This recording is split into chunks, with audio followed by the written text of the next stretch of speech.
But people have no idea. This is going to be bigger than the car.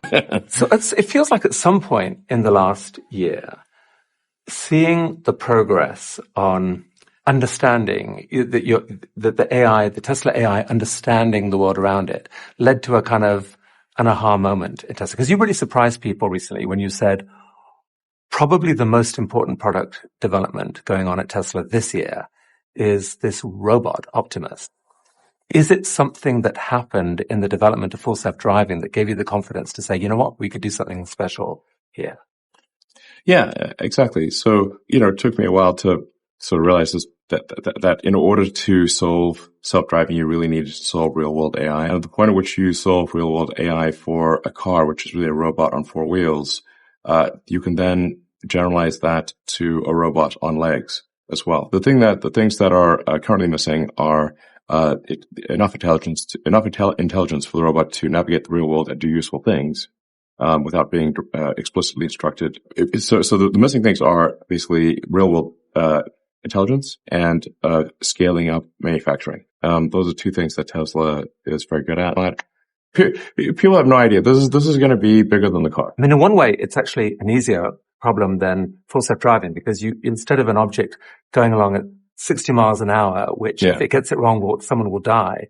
This is an object that's engineered to only go at 3 or 4 or 5 miles an hour. Walking speed, basically. And so a mistake there aren't lives at stake. If you had a robot that really understood the 3D architecture of your house and knew where every object in that house was or was supposed to be and could recognize all those objects, I mean, that's kind of amazing, isn't it? Like tidy up. Make dinner, I guess, mow the lawn. Take a cup of tea to grandma and show her family pictures. Exactly. Take care of my grandmother and make sure. Yeah, exactly. I mean, it could recognize everyone in the home. Yeah. Could play catch with your kids. This doesn't become a dystopian situation. I think one of the things that's going to be important is to have a localized ROM chip on the robot that cannot be updated over the air. Where if you, for example, were to say stop, that would, if anyone said that, then the robot would stop, type of thing. I think it's going to be important to have safety features like that.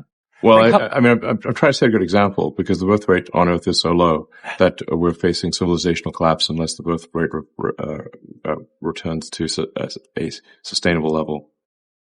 Yeah, you've talked about this a lot, that depopulation is a big problem, and yes, people don't understand. Population collapse is one of the biggest threats to the future of human civilization, and that is what is going on right now. What drives you on a day-to-day basis to do what you do? I guess I really want to make sure that there is a good future for humanity, and that we're on a path to understanding the nature of the universe, the meaning of life, why are we here, how do we get here, and in order to understand the nature of the universe and all these fundamental questions, we must expand the scope and scale of consciousness. Certainly, it must not diminish or go out. We certainly won't understand this. So I would say I'm motivated by curiosity more than anything, and just a desire to think about the future and not be sad, And are you?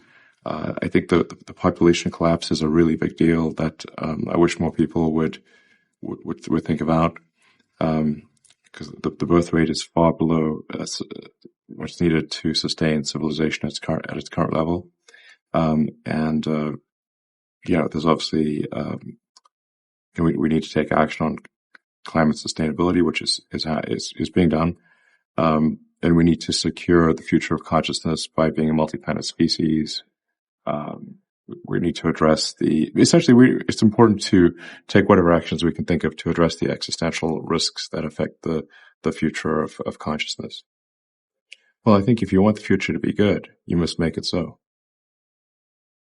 Take action to make it good, and it will be. If AI were to take down Earth, We need a plan B. I mean, the emails that we get at Neuralink, are heartbreaking. That they'll send us just tragic, where someone was sort of in the prime of life and they had an accident on a motorcycle and someone who's 25 is, it can't even feed themselves. And this is something we could fix. But you have said that AI is one of the things you're most worried about, and that Neuralink may be one of the ways where we can keep abreast of it. Yes, there's the short-term thing, which I think is helpful on an individual human level, with injuries. And then the long-term thing is an attempt to, address the civilizational risk of AI by, bringing, digital intelligence and biological intelligence, closer together.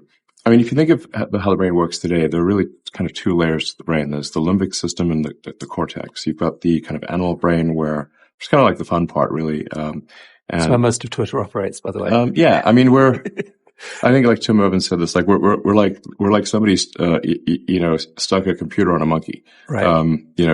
So we're like, if you gave a monkey a computer, that's our cortex, but we still have a lot of monkey instincts. Right.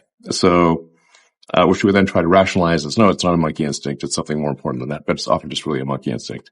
We're just monkeys with a computer stuck in our brain. And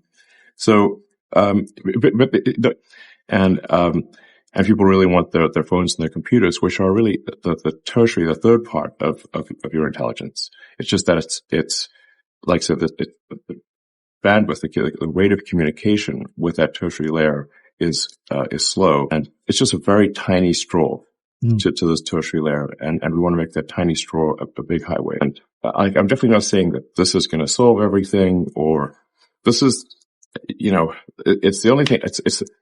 It's something that might be helpful. And worst case scenario, I think we solve some important brain injury, spinal injury issues, and that's still a great outcome. Right. Best case scenario, we may discover new human possibility. Telepathy you've spoken of, in a way, a connection with a loved one, full memory, yes. And much faster thought processing, maybe. All these things. It's very cool. If AI were to take down Earth, we need a plan B.